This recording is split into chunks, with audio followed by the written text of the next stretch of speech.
description. Let's get into it.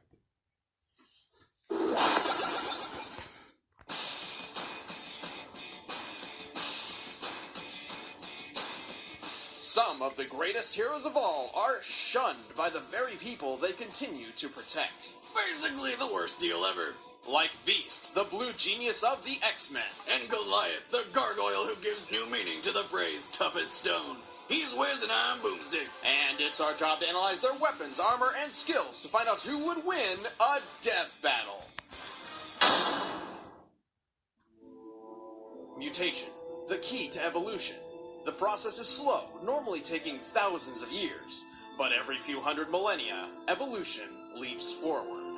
If that means we're all eventually gonna transform into blue hairy monkey men, count me out.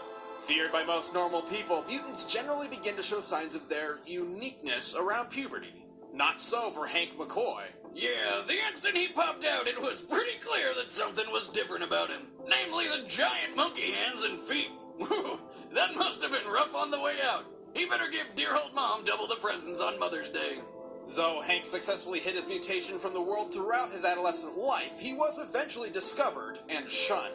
Constantly harassed and eventually kicked out of his own school, he was left to wallow in loneliness. Until good old Wheels showed up and offered him a place on the mutant group known as the X-Men. Hank took on the nickname that was previously used to degrade him and transformed it into something new. His code name, the Beast.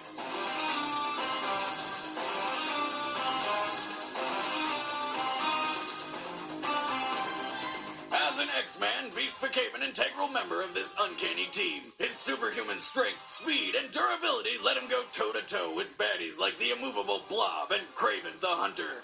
But Beast was a genius, like yours truly, and quickly completed his doctoral studies. Eventually leaving the X-Men, he became a leading researcher in mutant genetics. Desperate to cure the mutant phenomenon, Beast developed a serum which he theorized would temporarily counteract the mutated genes in his body.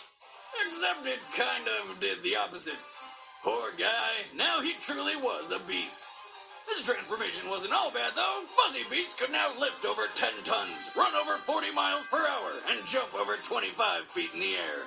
He also had a wicked healing factor which made him essentially bulletproof.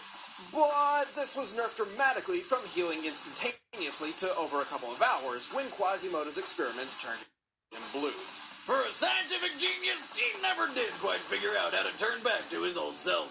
I mean, he's been able to turn into a Catman, a Horseman, Blue Kelsey Grammer, and even Sasquatch. Somehow, he always ends up as his classic Blue Ape self. Now unable to hide in plain sight, Beast had little choice but to return to the X-Men as a teacher and a leader. As my research makes evident, it is possible to enhance the intelligence of mollusca cephalopoda, such as the squid, to the same level as that of the average human. Even a little above average. I'm afraid I must leave early, so I'll hand you over to my new teaching assistant, Mr. Cephalopod. Hold on, everyone. Now, where were we? I asked the neurological aspects of cognitive intelligence. Were there any questions? Beast isn't just a genius, he's also a ridiculously strong fighter. He has survived hits from the Juggernaut, smashed open a tank with his bare fists, hit the ground with a punch so hard he created an earth-shattering shockwave, and lifted a solid gold oak tree.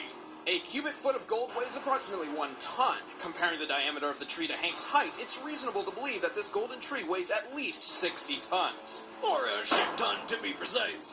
Despite his athletic skill and enormous strength, Beast is a pacifist, preferring diplomacy over fisticuffs. He is rarely eager to enter a fight. In combat, he usually relies on his teammates to throw punches while he holds back to come up with game-winning strategies using his brilliant mind. Like the time he figured out how to use Juggernaut's own bulk against him. As Archimedes said when he discovered the principle of displacement, Eureka. But when he gets angry, he'll enter a rage which makes him so uncontrollably fierce, he's a danger even to his closest friends. Literally unleashing the beast within. Beast's monstrous appearance remained a permanent part of his life. He was never truly accepted by society, and even had to leave the woman he loved for fear she would become a target of mutant haters. But if he could have his way, he would spend his days hanging from the ceiling with a nice cup of tea reading Shakespeare. But we don't always get what we want, so he'll have to settle for kicking ass. With faint heart, averted feet, and many a tear, in our opposite path to persevere. A minor poet for a minor obstacle.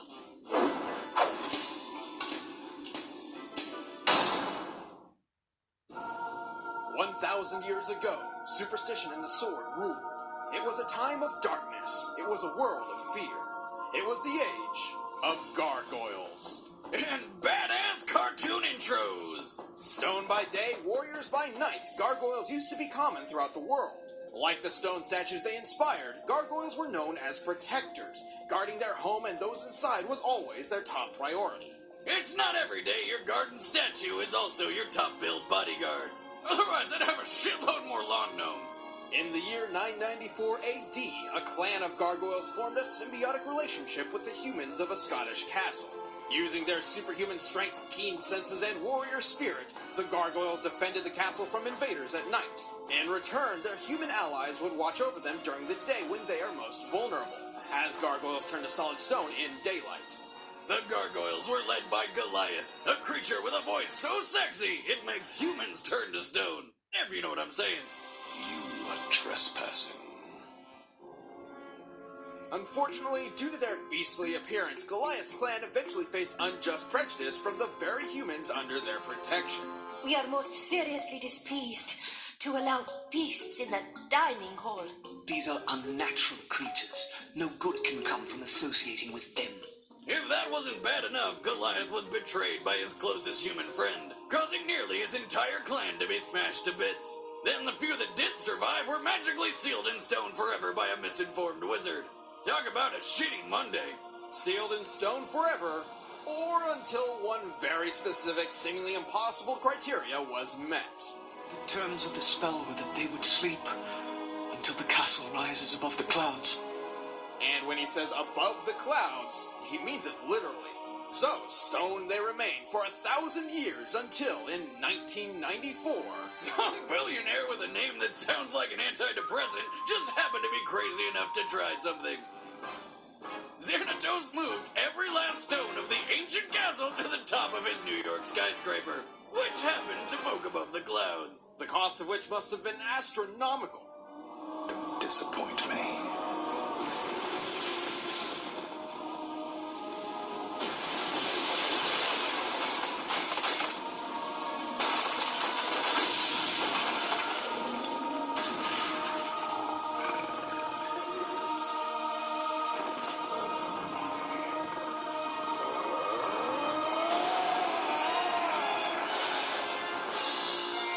The curse was broken, the gargoyles awoke once again, and Goliath was tasked with leading his clan into the modern world.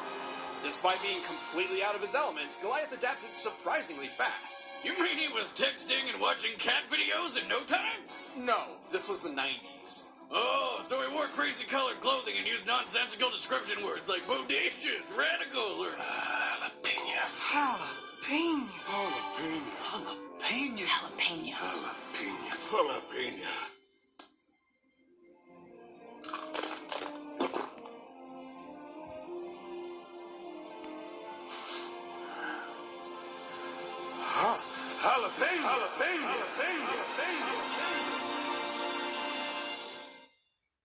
Damn it.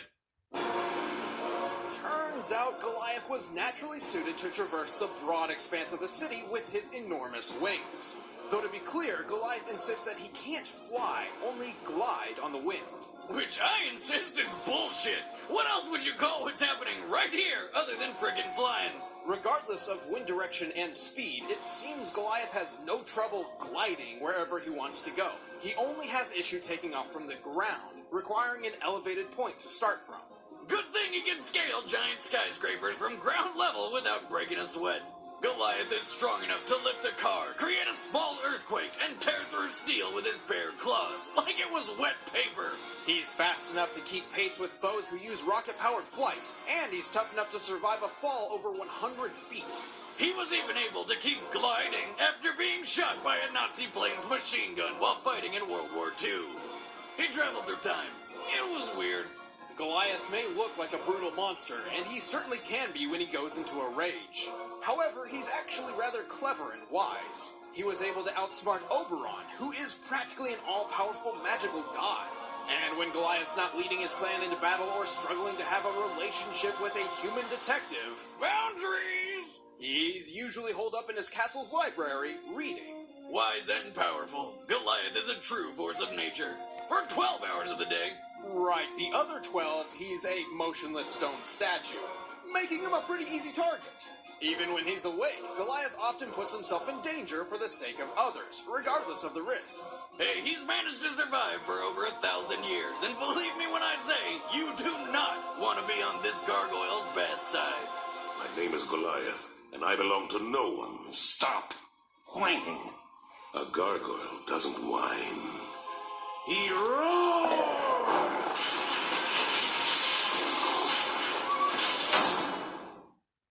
All right, the combatants are set. Let's end this debate once and for all. It's time for a death battle!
Show you that shit on 90s cartoons.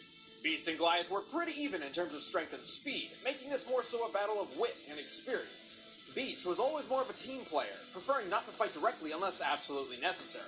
And since Goliath spent decades defending his ancient castle at New York from Vikings, thugs, magic beings, and ghosts, his combat experience trumped Beast's. Also, be careful not to misinterpret Beast's golden tree feat. While it might sound far more impressive than anything Goliath has done, Beast did not actually lift the whole 60-plus ton tree off the ground. It's nothing surpassing his usual feats. At one time, Goliath got nailed in the back by an anti-aircraft round. That's right, Goliath got shot by a gun designed to destroy airplanes, got back up and dropped a radio tower on the fools that tried it. And Beast didn't wait until sunrise for an advantage for two reasons. One, he didn't know what would happen because gargoyles in his universe don't share the Stone by Day rule. And second, Beast isn't tough enough to stand against Goliath for 12 hours straight. Finally, Beast has fought somebody similar to Goliath named the Griffin, and only survived the fight due to his fellow X-Men Angel's help. In the end, Beast just didn't have the heart to keep up with the gargoyle. The winner is Goliath. Please like, share, and subscribe. Peace out.